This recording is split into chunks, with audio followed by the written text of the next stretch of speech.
If I profane with my unworthiest hand this holy shrine, the gentle fine is this: my lips, two blushing pilgrims ready stand to smooth that rough touch. Yes. Good pilgrim, you do wrong your hand too much. With mannerly devotion chosen this. For saints no hand but pilgrims' hands do touch, and palm to palm is holy palmer's kiss. Have not saints' lips, and holy palmers too. Aye, pilgrim, lips that they must use in prayer. Oh, then, dear saint, let lips do what hands do. They pray, grant thou us faith unto despair. Saints do not move, though grant the prayers. Then move not, all my prayers affect thy sin. Thus from my lips by thine my sin is purged. Then have my lips the sin that they have took. Sin from my lips? Oh, trespass through the urge. Give me my sin again. You kiss by the book. Excuse me? Madam, your mother prays a word with you. Who is her mother? Her mother is the lady of the house, and a good lady, and a wise and virtuous. I nurse her daughter that you talked with all. I tell you, he that can lay hold of her shall have the chief. Is she a Capulet? Then my life is my foe's debt. Away be gone, the sport is at its best. Aye, so I feared. The more is mine rest. Nay, gentlemen, prepare not to be gone. We have a trifling foolish banquet farther in. Well, then you must go? Well, then I thank you all. I thank you all, honest gentlemen. Good night. More torches here. Come, let us to bed. By my faith, it waxes late. I'll to my rest. Come hither, nurse. What is yon gentleman? Oh, the son and heir of old Tiberio.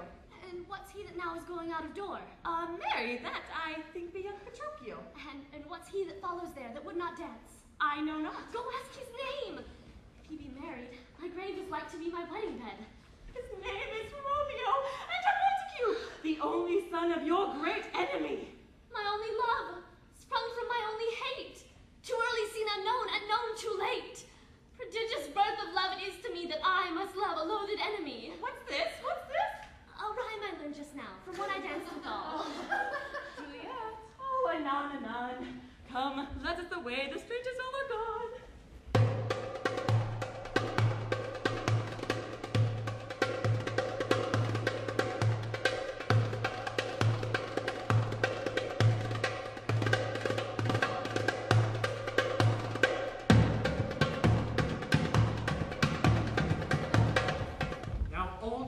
Doth in his deathbed lie, and young affection gapes to be his heir. That beauty which love groaned for and would die, with tender Juliet matched, is now not fair. Now Romeo is beloved, and loves in turn, alike bewitched by the charm of looks. But for his foe he thinks his heart must burn, and she steals love's sweet bait from fearful hooks. Being held a foe, he may not have access to breathe such vows as lovers long to swear. And she, as much in love, her means much less to meet her new beloved anywhere. But passion lends them power, chance the means to meet, tempering extremities with extreme sweets. Can I go forward when my heart is here? Turn back to earth, finally sent her out. Romeo! My cousin Romeo! Romeo! He is wise, and all my life hath stole him home to bed. He ran this way and leapt its orchard wall. Call him, Mercutio. Nay, I'll conjure too. Romeo, humors, madman, passion, lover, appear thou in the likeness of a sigh. Speak but what rises, I am satisfied. Cry but I, me, pronounce but love and dove. He heareth not. He stirreth not. He moveth not. The ape is dead. I must conjure him. I conjure thee by Rosaline's bright eyes, by her high forehead and her tresses fair, by her fine foot, straight leg, and quivering lip, and all the spittle drops that from it drip, that in thy likeness thou appear to us. If he hear thee, thou wilt anger him. This cannot anger him. His broken heart yearned for Rosaline in every part. Come, he hid himself among these trees. Blind is his love, and best be fit for dark. Now he will sit under a heady tree, and wish his mistress were some kind of fruit, to ripen and break open when it falls. Oh, Romeo, that she were. Oh, that she were a pear, a melon, beef pod, or squash. Romeo, good night, out to my truckle bed. This field bed is too cold for me to sleep. Come, shall we go? Go then, for 'tis in vain to seek him here that means not to be found.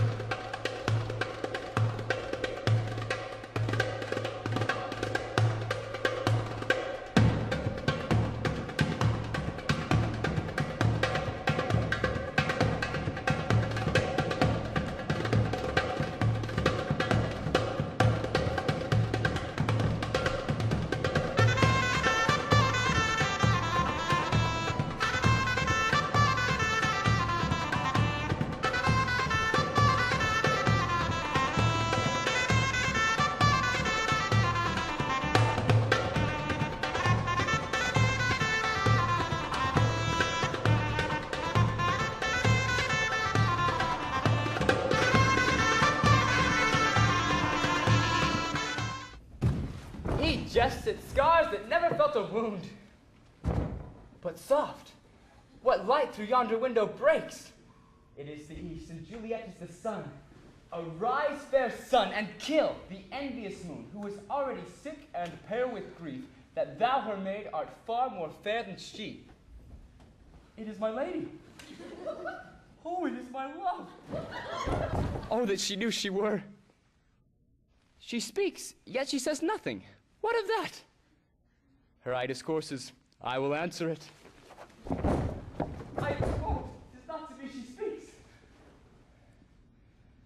Two of the fairest stars in all the heaven, having some business, do entreat her eyes to twinkle in their place till they return. See how she leans her cheek upon her hand. Oh, that I were a glove upon that hand, that I might touch that cheek. Hi, me. She speaks. Oh, speak again, bright angel. Oh, Romeo, Romeo, why must thou be Romeo? Deny thy family and refuse thy name. Or, if thou wilt not, be but sworn my love, and I'll no longer be a Capulet. Shall I hear more, or shall I speak at this? 'Tis but thy name that is my enemy. Thou art thyself, though not a Montague. What's Montague? It is not hand, nor foot, nor any other part belonging to a man. Oh, be some other name. What's in a name? That which we call a rose by any other name would smell as sweet. Oh, give away that Romeo, and for that name, which is no part of thee, take all myself. I take thee thy word. Call me thy love, and thou be new baptized. Henceforth I never will be Romeo. What man art thou that thus bescreened in night so stumblest upon my counsel? By a name I know not how to tell thee who I am. My name, dear saint, is hateful to myself because it is an enemy to thee. Had I it written, I would tear the word. My ears have not yet drunk 100 words of that tongue's utterance, yet I know the sound. Art thou not Romeo? And a Montague? Neither, fair saint, if either thee dislike. How camest thou hither? Tell me, and why? The orchard walls are high and hard to climb, and this place death, considering who thou art, if any of my kinsmen should find me here. Stony limits cannot hold love out, and what love can do, that dares love attempt. Therefore thy kinsmen are no threat to me. If they do see thee, they will murder thee. There lies more peril in thine eye than 20 of their swords. Look thou but sweet, and I am proof against their enmity. I would not for the world they saw thee here. I have night's cloak to hide me from their sight. And if thou love me not, let them find me here. My life were better ended by their hate than to live on and on without thy love. Thou knowest the mask of night is upon my face. Else would a maiden blush but paint my cheek for that which thou hast heard me speak tonight. Fain would I dwell on form. Fain deny what I have spoke. But farewell compliment. Dost thou love me? I know thou wilt say aye. I'll take thy word.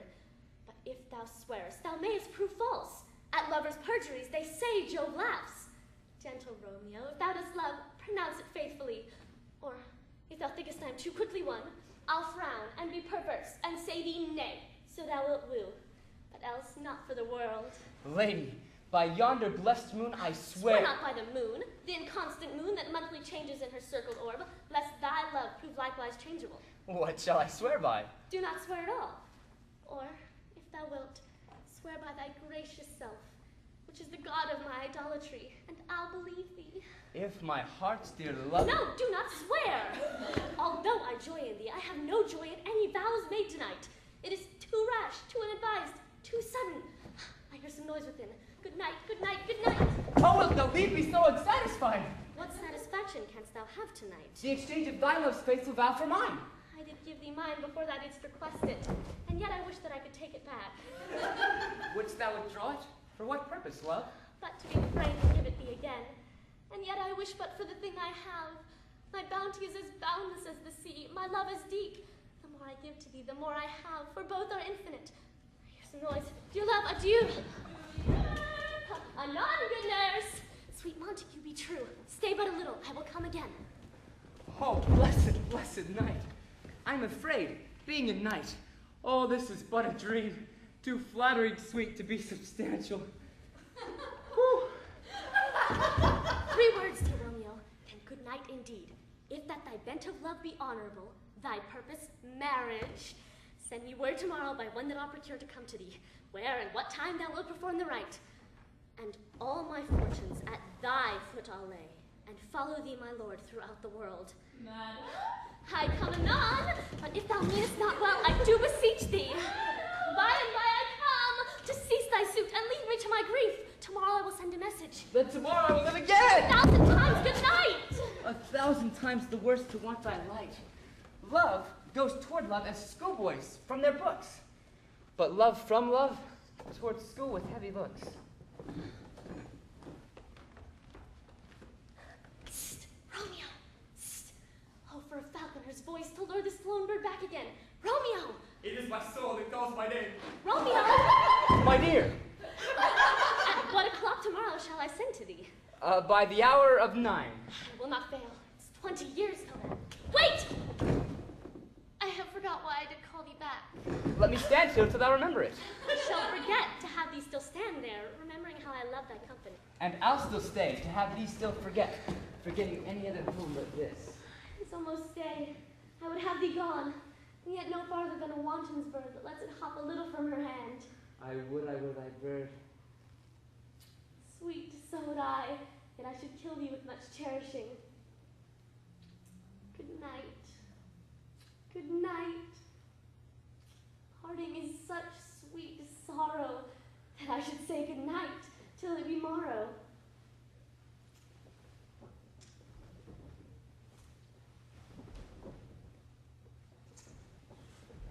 Sleep dwell upon thine eyes, peace in thy breast.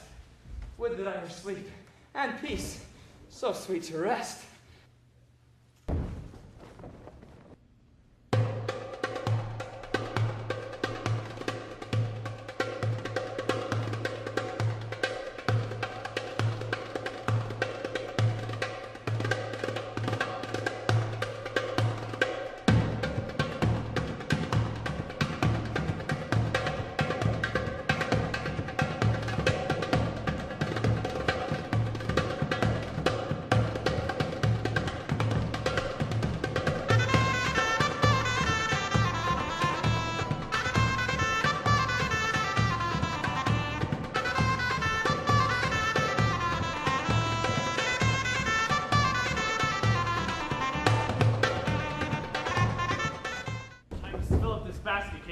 With baleful weeds and precious juiced flowers. Many for virtue's excellent, and none but have some use, and yet all different. Oh, fickle is the powerful grace that lies in plants, herbs, stones, and their true qualities. For not so vile that on the earth doth live, but to the earth some special good doth give. Nor aught so good, but strained from that fair use, revolts from true birth, stumbling in abuse. Virtue itself turns vice being misapplied, and vice sometimes by right is sanctified. Within the infant rind of this small flower, poison hath residence, and medicine power. For this, being smelt with that part, cheers each part. Being tasted, slays all senses with the heart. 2 such opposed kings encamp them still, in men, as well as herbs, grace and rude will. And where the worse is predominant, full soon the canker death eats up that plant.